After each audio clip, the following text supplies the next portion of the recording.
BMKG memprediksi wilayah Jabodetabek akan turun hujan disertai angin kencang saat memasuki musim hujan. Ya, wilayah mana saja yang terdampak angin kencang telah direkan Vandana Nanwani langsung dari kantor BMKG Jakarta Pusat.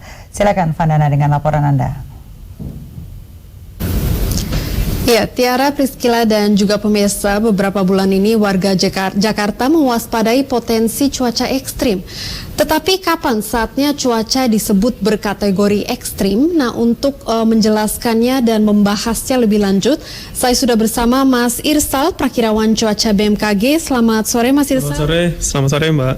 Ya, Mas Irsal, kapan saatnya cuaca bisa disebut ekstrim? Dan apakah saat ini wilayah Jabodetabek mengalami cuaca ekstrim? Dan kalau iya, apa penyebabnya? Ya, baik. Untuk cuaca ekstrim sebenarnya adalah kondisi cuaca di mana lebih dari normalnya, normal klimatologisnya. Nah, untuk saat ini, untuk Jabodetabek, khususnya Jabodetabek, memang beberapa hari kemarin memang seperti wilayah Bogor memang hujan lebat, namun masih dan suhunya masih di kategori normal, Mbak, untuk wilayah Jabodetabek khususnya. Oke, jadi berarti masih normal ya, bukan ekstrim. Oke, Mas Irsal, apakah ini masuk peralihan dari kemarau ke hujan atau bisa disebut pancaroba? Ya, betul sekali. Untuk saat ini, khususnya untuk wilayah Banten, kemudian Jabodetabek, Jawa Barat, Jawa Tengah, dan Jawa Timur, sebagian besar wilayahnya di masa transisi memasuki musim penghujan, dari kemarau memasuki musim penghujan. Nah, tentu saja di masa transisi ini memang biasanya ditandai dengan adanya cuaca ekstrim seperti hujan sangat lebat, kemudian disertai kilat petir, kemudian dan juga bisa munculnya angin puting beliung, demikian, Mbak. Oke, baik. Mas Irsal, apa yang harus diwaspadai saat pancaroba ini? Karena sekarang kita mengalami pancaroba ini. Ya, tentunya yang perlu diwaspadai adalah cuaca ekstrim tersebut seperti hujan sangat lebat disertai kilat petir, kemudian angin kencang, dan juga dapat menimbulkan angin puting beliung, kemudian hujan es yang dapat menyebabkan kemudian hujan sangat lebat tersebut juga dapat menyebabkan bencana hidrometeorologis seperti tanah longsor dan juga banjir, demikian, Mbak. Baik, Mas Irsal bisa coba lihatkan cuaca seminggu ke depan ini mungkin?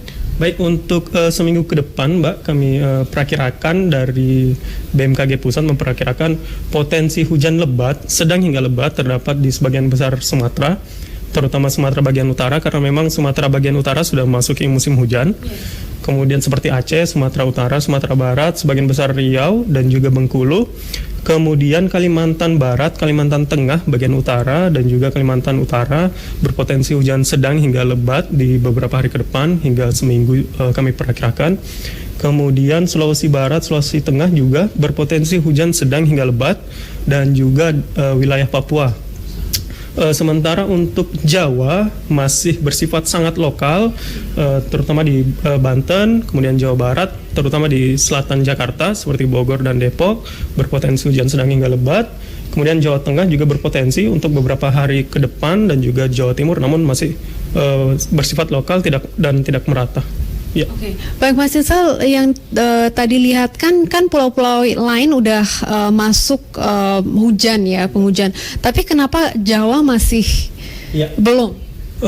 Memang saat ini dari Asia ya yang sedang signifikan saat ini adalah cold surge atau serokan dingin, yakni angin dari Asia memasuki wilayah Indonesia.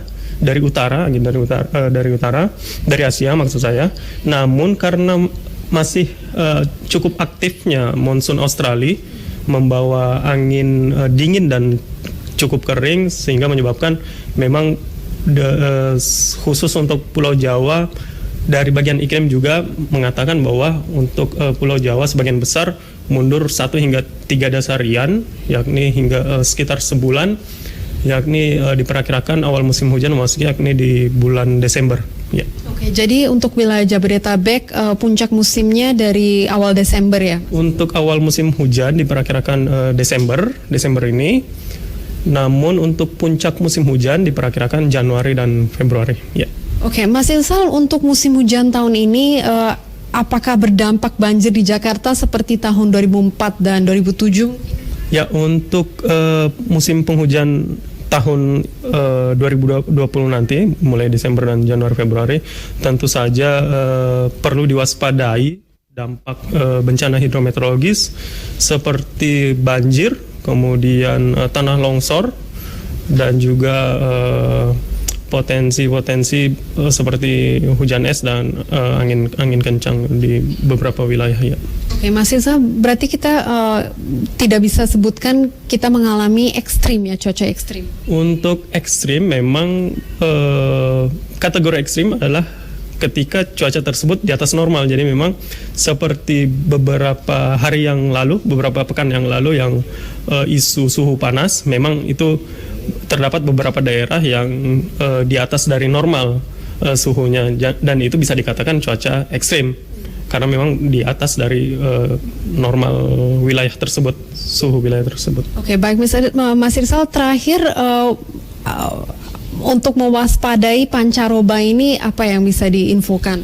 Ya, tentunya kesiapsiagaan dari masyarakat sendiri menyambut musim penghujan, bagaimana menyikapinya, seperti tidak membuang sampah sembarangan. Kemudian dari pemerintah daerah, pemerintah pusat tentunya harus aware dengan masalah di musim penghujan ini. Kemudian bisa mengupdate selalu informasi cuaca di website kami di www.bmkg.go.id serta di sosial media kami di Instagram dan Twitter @info_bmkg. Kemudian masyarakat juga dapat mendapatkan informasi dari kantor BMKG terdekat. Ya. Baik, terima kasih Mas Irsal atas informasinya, dan pemirsa, demikian informasi dari BMKG soal cuaca ekstrim. Kembali ke studio Tiara dan Priscila. Iya pemirsa, terima kasih Vandana atas laporannya dari BMKG. Selamat bertugas kembali.